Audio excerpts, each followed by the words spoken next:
Hello, it's Emil from Mindful Movement Coaching, and in today's video, I'm going to present on what I call the park bench mobility routine.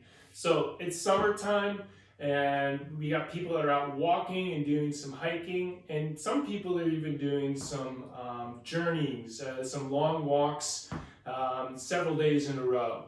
So what I want to present on here is a process of keeping your lower body, your hips and your legs in good shape prior to doing the walk and then after the walk. So it's just a little bit of a stretch series.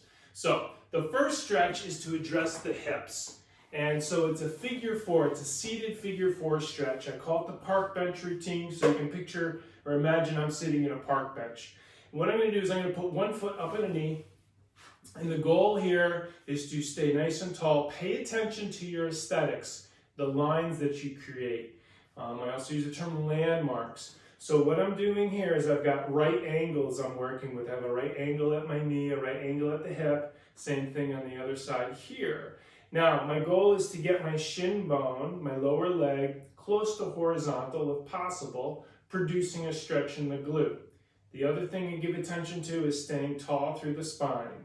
If you don't feel a stretch in this position, then you can start to lean forward a little bit until you feel that stretch. Ideally, you want to hold your stretches from anywhere to about 30 seconds to almost 2 minutes, and that's dependent upon whether you're doing the stretch before an activity or after an activity. Now, we'll go to the other side, and what I'm looking to achieve here by going to the other side, same thing, create that stretch, but I'm looking to observe symmetry. Do I have basically the same position or the same alignment from right to left? Hopefully you do. If you don't, then you may need to give a little bit more attention to the side that has less mobility. Now, a little footnote, okay? Sometimes the articulation, the specifics with how your joint has been structured may dictate the range of motion you have. And that would have been something that, quite frankly, it's genetic, it's determined at birth. But provided you have free available range of motion, do not let tight muscles be the dictator or the limiting factor for having good symmetry with regards to your range of motion and mobility, okay? Now, the second stretch I think is very good for you to do is for the back of the leg. It's again your hamstrings, and we can also target your calf muscle as well. So I'm going to give you the profile here. So at your park bench or on a chair, you want to sit on the edge of the chair so that you can get a good position to produce the stretch. I'm going to straighten one leg and I'm going to pull my toes back. By pulling my toes back, I'm having an influence on a calf muscle. I'm having an influence on my hamstrings. I want to just draw my shoulder blades back. That helps produce a cue for good postural alignment. And then you're just going to lean forward until you feel that stretch. Now remember, tall spine, it doesn't help to be rounded. So think about engaging your shoulder blades. That's a nice way to cue for good postural alignment.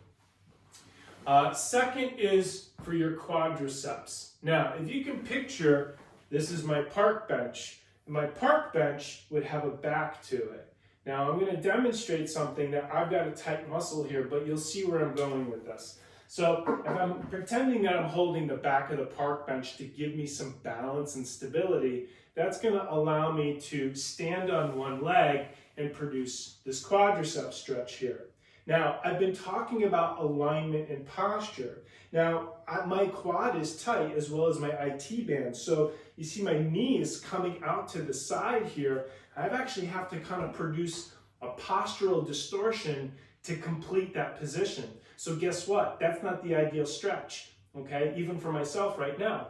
So what we want to do is come up with a modification so that you can produce an appropriate stretch, again, without that postural distortion, maintaining good alignment and good aesthetics. Very important. So what I'll do here is I'm going to just take and put one foot behind, and most of the time when we're walking, we might have a walking stick or some trekking poles or something along those lines. If not, you can maybe find something or have someone give you some assistance. Just use your resources, right? All right, so I've got some support here. What I'm going to do is put my other foot up on the bench, if you will. Now, guess what? I don't feel much stretch here.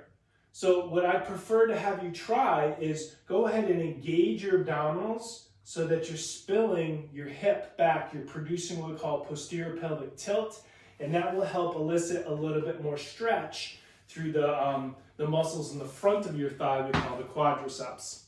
So keep in mind, it's really helpful to pay attention to the symmetries from right to left, very important, as well as the alignment. So as you saw on my left side, my leg was out to the side.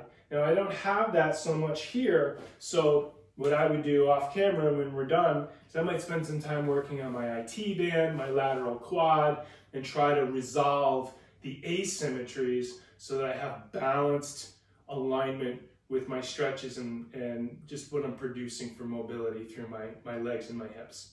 All right, so hopefully you guys found this helpful. If you did, please hit the subscribe button and hit the like button. That'll be helpful too. And if you have any questions, feel free to put a comment in the comment section. All right, have a good day.